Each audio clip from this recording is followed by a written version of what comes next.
નમસ્કાર, જય માતાજી દોસ્તો, સ્વાગત છે તમારું અમારા એક નવા વિડીયોમાં। તો આજે આપણે કળયુગની દેવી એટલે કે માં મેલડીના પ્રાગટ્ય દિવસ વિશે જાણીશું। તો વિડીયોને પૂરો સાંભળજો, સાથે સાથે વિડીયો લાઈક કરી, શેર કરી, ચેનલ સબસ્ક્રાઇબ કરી દેજો અને કોમેન્ટ બોક્સમાં જય માં મેલડી લખી દેજો, જેથી માં મેલડીની તમારા પર નિરંતર કૃપા બની રહે। તો ચાલો આજનો વિડીયો શરૂ કરીએ। શ્રી મેલડી માતાજી ઉત્પત્તિની પૂર્વ કથા અને મહત્વ જો ન જાણતા હોવ તો જાણી લો। તમને ખબર છે, પ્રથમ જ્યારે મેલડી માતાજી પ્રગટ થયા ત્યારે તેમનું નામ ન હતું। ત્યારે નનામીના નામથી જાણતા, એટલે નામ વગરની માતાજીથી પ્રખ્યાત થયા। માં આદ્યશક્તિના તો છે અનેક સ્વરૂપો અને દરેક સ્વરૂપોનો છે વિશેષ મહિમા। કોઈ સ્થાનક પર માતાજી અંબાના નામે તો કોઈ સ્થાનક પર માતાજી આશાપુરાના નામે પૂજાઈ રહ્યા છે, પરંતુ આ તમામમાં 64 જોગણીનો મહિમા પણ સવિશેષ છે। ત્યારે આવી જ એક જોગણીની વાત આપણે કરવી છે અને તેનું નામ છે માતા મેલડી। શું આપ જાણો છો શ્રી મેલડી માતાજી ઉત્પત્તિની પૂર્વકથા અને તેનું મહત્વ? જો ન જાણતા હોવ તો આજે જાણી લો।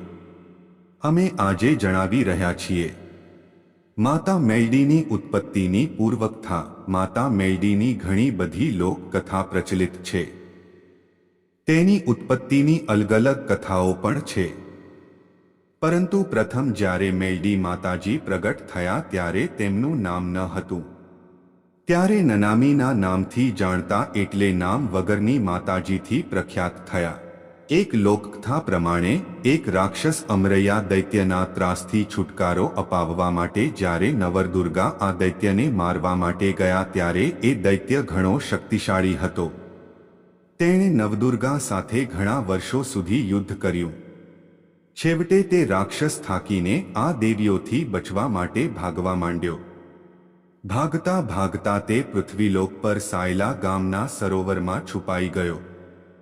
ત્યારે નવદુર્ગા બહેનોએ સરોવરનું પાણી પીવા લાગ્યા ત્યારે આ દૈત્ય સરોવર પાસે એક મરી પડેલી ગાયને જોઈ તેમાં જઈને છુપાઈને બેસી ગયો।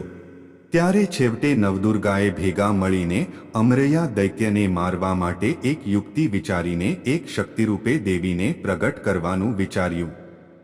તે સમયે નવદુર્ગાએ ભેગા મળીને પોતાના શરીરના અંગમાંથી મેલ ઉતારીને એક નાની પુતળી બનાવીને તેમાં પ્રથમ પ્રાણ પૂર્યા અને તેમને દરેક દેવીઓએ પોતાની શક્તિ પ્રદાન કરીને તેમને શક્તિરૂપે શસ્ત્ર વિદ્યા આપીને અમરૈયા દૈત્યને મારવા માટે આદેશ આપ્યો। આમ પુતળીએ નવદુર્ગાના કહેવા મુજબ આ રાક્ષસ જોડે યુદ્ધ કર્યું। આ પુતળીએ પોતાની શક્તિ દ્વારા દૈત્યને હણ્યો। જો કે ત્યારબાદ કહેવાય છે કે નવદુર્ગાને આ દેવીએ પૂછ્યું કે હવે મારે ક્યું કાર્ય કરવાનું છે, ત્યારે આ દેવીની અવગણના કરીને તેમને દૂર જતા રહેવા જણાવ્યું। આ સાંભળીને માતાજીને બહુ જ ખોટું લાગ્યું, તેથી તે સ્વયં ભોલેનાથ પાસે ગયા અને ભોલેનાથે ગંગાજી પ્રગટ કરીને માતાજીને પવિત્ર કર્યા। આ સમયે શિવજીએ તેમને કહ્યું કે આજથી તમે તમારા માટે લડ્યા એટલે તમારું નામ શ્રી મેલડીમાં રાખવામાં આવેલું છે। મેલડી એટલે હું પોતાના માટે લડી, જેથી તેમનું નામ મેલડીમાં રખાયું હોવાનું લોકવાયકા છે। આ મેલડી માતાજી આજે અનેક નામે પ્રસિદ્ધ છે। તો દોસ્તો, આ હતો આજનો વિડીયો। આશા રાખું છું કે તમને આજનો વિડીયો ગમ્યો હશે। ગમ્યો હોય તો વિડીયો લાઈક કરી, ચેનલ સબસ્ક્રાઇબ કરી દેજો, જેથી માં મેલડી તમને હંમેશા ખુશ રાખે।